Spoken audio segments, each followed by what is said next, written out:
cannolis. So we're going to take our cannoli shells. We do have these at Dingman's Dairy. They're actually imported from Italy.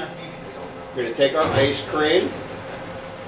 And again, you can use any flavor ice cream you want. As you can see, it'll start to come through.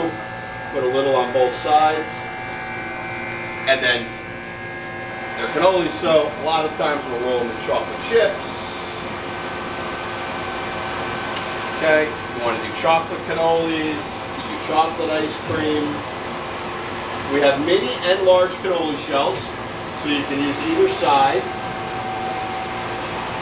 Okay, you want to, and again, you can roll them in anything you want. These are chocolate sprinkles. And as you make them, stick them back in your shock box in the freezer, get them nice and cold, and then you'll be ready to box them. Okay, so we can also take our cannoli shells and we can dip them in chocolate. So this is our Masterson enrobing chocolate. Comes in pouches and you melt it down. So you dip them in, let them drain, dip your other side. Okay, and what I would usually do is I take this chocolate shell and I put it back in the freezer, let it freeze for about 10 minutes.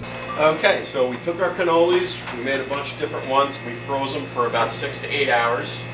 Now we're going to just take our novelty box again, the 8x8 by 2.5, and you can fit 4 of the large cannolis nicely in a novelty box. You'll probably get a couple extra ones in there if you wanted to squeeze them. And then for your minis, you can probably fit a few more. We have 6 of them here. And again, since they're nice and frozen, if they wind up going next to each other, they're not going to stick anymore. And you can fit quite a bit in the box.